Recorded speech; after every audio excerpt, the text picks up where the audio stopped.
እሺ ተመልካቾች እንዴት ናችሁ? ምናልባት ሰምታችሁ ሊሆን ይችላል። ኢትዮጵያ ተስፋ አድርጋበት የነበረው ከዩሮ ቦንድ አበዳሪዎች ጋር የነበረው የዕዳ ሽግሽግ ስምምነት ያለ ስምምነት ተጠናቋል። ያለ መስማማት ነው የተጠናቀቀው። ወይም ደግሞ የዩሮ ቦንድ አበዳሪዎች ኢትዮጵያ ያቀረበችውን የመፍትሄ ሀሳብ አልተቀበሉም። ዛሬ ስለዚህ ጉዳይ እናወራለን። ምንድን ነው መሰረታዊ ምክንያት እንዳይስማሙ እያደረገ ያለው ጉዳይ? እንግዲህ ኢትዮጵያ የዛሬ 12 ዓመት እና 13 ዓመት አካባቢ ላይ የ1 ሚሊዮን ዶላር የዩሮ ቦንድ አውጥታ ነበር እና ወለዱም 6.625 የሆነ ማለት ነው። በየዓመቱ 66 ሚሊዮን ዶላር የሚከፈልበት የዩሮ ቦንድ አውጥታ ነበር እና 2023 መጨረሻ ላይ ክፍያ መክፈል ባለመቻሏ ዕዳዋን መክፈል ያልቻለች የሚል ዲፎልት የሚል ሪፖርት ወጥቶባን ነበር። እንግዲህ ኢንዱስትሪ ፓርኮችን ለመስራት ብላ ነው ተበድራ የነበረው እና ከ10 ዓመት በኋላ ፕሪንሲፓሉን ለመክፈል ዋናውን 1 ቢሊዮኑን ለመክፈል እስከዛ ድረስ ግን በ10 ዓመት ውስጥ ግን 6.625% ደግሞ ወለዱን ለመክፈል ነበር የነበረው ስምምነት። እንደዛ ነው። እንግዲህ አስቡት፣ ኢትዮጵያ 3 ዋና ዋና አበዳሪዎች ናቸው ያሏት። የመጀመሪያው የመንግስታት አበዳሪዎች አሉ፣ ኦፊሻል ክሬዲተርስ የሚባሉት እንደ ቻይና፣ ፈረንሳይ፣ ሌሎች ሀገራት ማለት። ሁለተኛው ባለብዙ ወገን የምንለው የመልቲላተራል ኢንስቲቱሽኖች አሉ። ከአይኤምኤፍ ወስዳለች፣ ከወርልድ ባንክ ተበድራለች፣ ከአፍሪካ ልማት ባንክ ተበድራለች። በጠቅላላ ኢትዮጵያ ያለባት ዕዳ ወደ 33 ቢሊዮን ዶላር ነው ያለባት ዕዳ።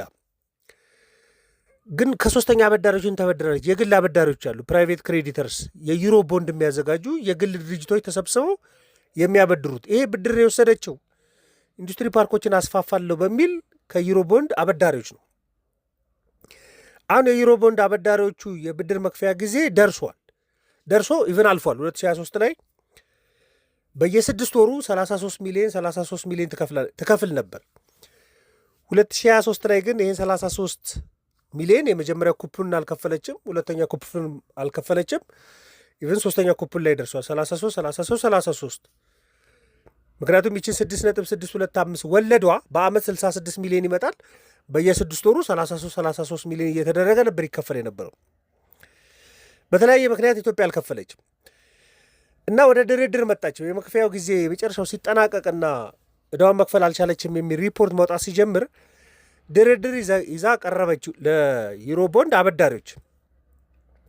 እንግዲህ ኢትዮጵያም የዩሮ ቦንድ ባለቤቶችም የህግና የፋይናንስ አማካሪዎቻቸውን ይዘው ነው ድርድር የሚያደርጉት ሲያደርጉ የነበረው እና በመጀመሪያ አቅርባ የነበረው የድርድር ሀሳቦች ነበሩ። ጃንዋሪ 2026 ላይ የነበረ ሀሳብ ነበር።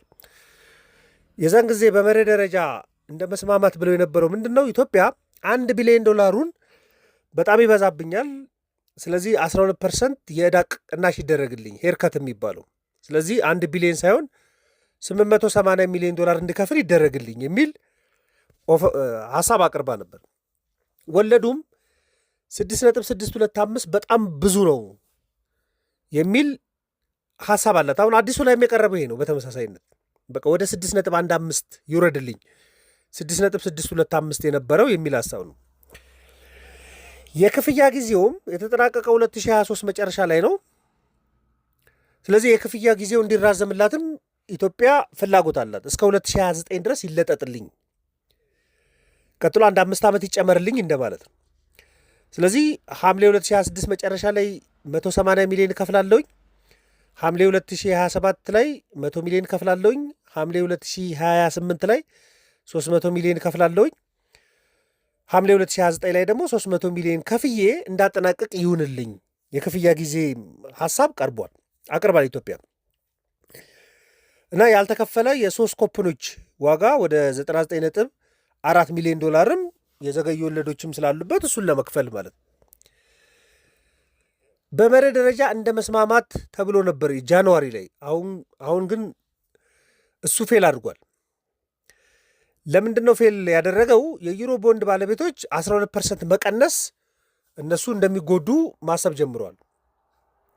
በቃ 12 120 ሚሊዮን ዶላር ልንቀንስ አንችልም የሚል ማለት ነው። እንግዲህ ወለዱም በጣም ከፍተኛ ነው። ከ6.625 ወደ 6.15 ዝቅ ማድረግ እኛን ተጎጂ ያደርገናል፣ ገቢያችን ይቀንስብናል የሚል ሀሳብ ነው ያላቸው። እሱ ብቻ ሳይሆን የኮንሴንት ፊ የሚባል ነገር አለ። ምን ማለት ነው? በቃ ለሚጠብቁበት እንደው የሚከፈል ክፍያ ማለት ነው። 0.5% እንዲከፈላቸው ይፈልጋሉ። የ1 ቢሊዮን ወደ 5 ሚሊዮን ዶላር ማለት ነው።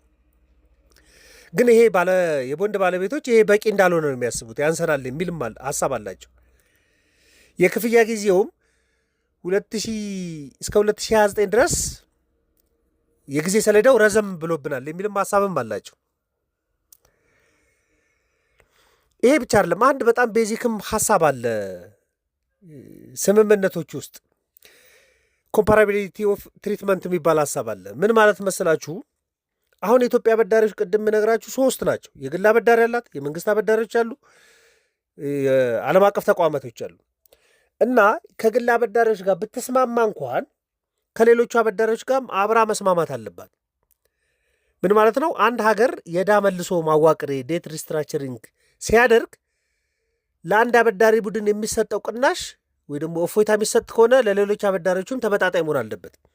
ለዩሮ ቦንዶቹ የተሰጠ ፕሪቪሌጅ ለቻይናም ለፈረንሳይም መሰጠት አለበት እንደማለት ነው።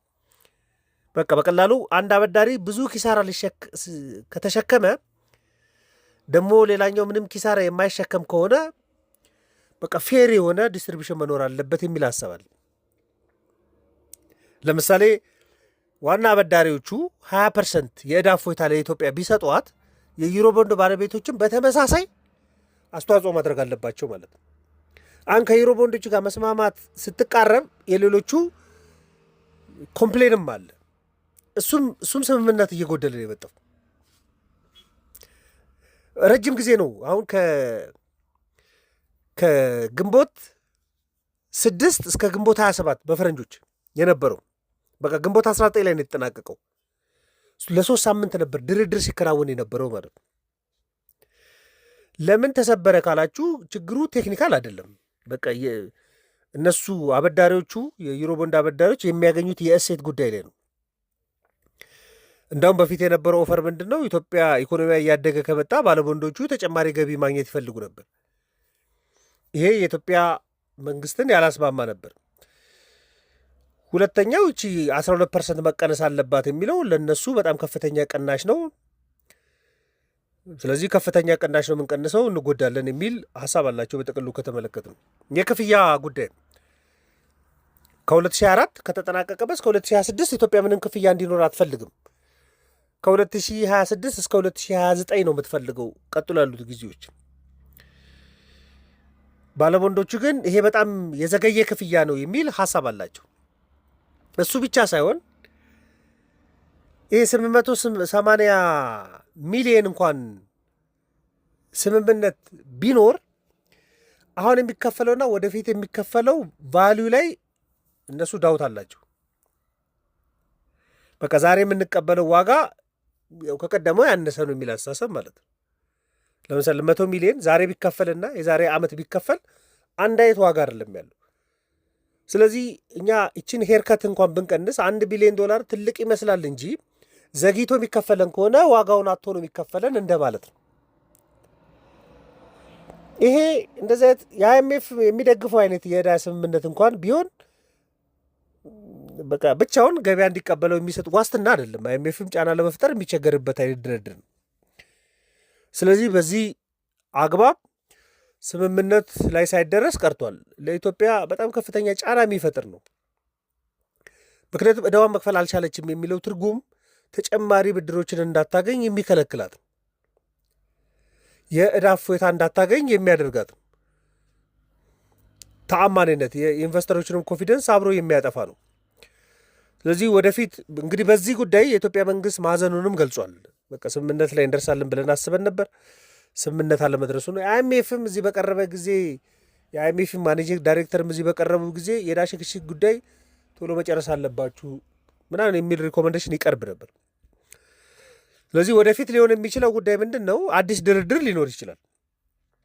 ምናልባት ኢትዮጵያ ሊያስማሙ የሚችሉ ሌሎች ማሻሻዮችን ጨምራ ልቀርብ ትችላለች ለባለቦንዶች አትራክት የሚያደርግ ባለቦንዶችን አትራክት ሊያደርግ የሚችል ድርድር ይዛ ልቀርብ ትችላለች። ሌሎች ኦፈሮችም ልታቀርብ ትችላለች። በቃ ድርድሩ የተሻለ እንዲሆንላት ማለት ነው።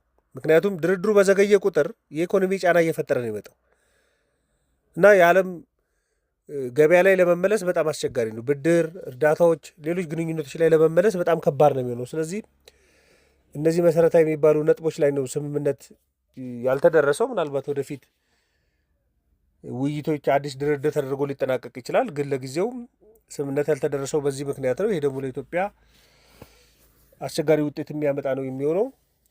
እንግዲህ ተጨማሪ መረጃ ሲሆን ወደፊት መረጃውን አቅርብላችኋለሁ። ይህን መረጃ ለእናንተ ለማድረስ ነው። ማንኛውም ሀሳብ አስተያየት ካለ ልትልኩልኝ ይችላላችሁ። ለነበረን ቆይታ በሙሉ ከልብ አመሰግናለሁ። መልካም ቀን።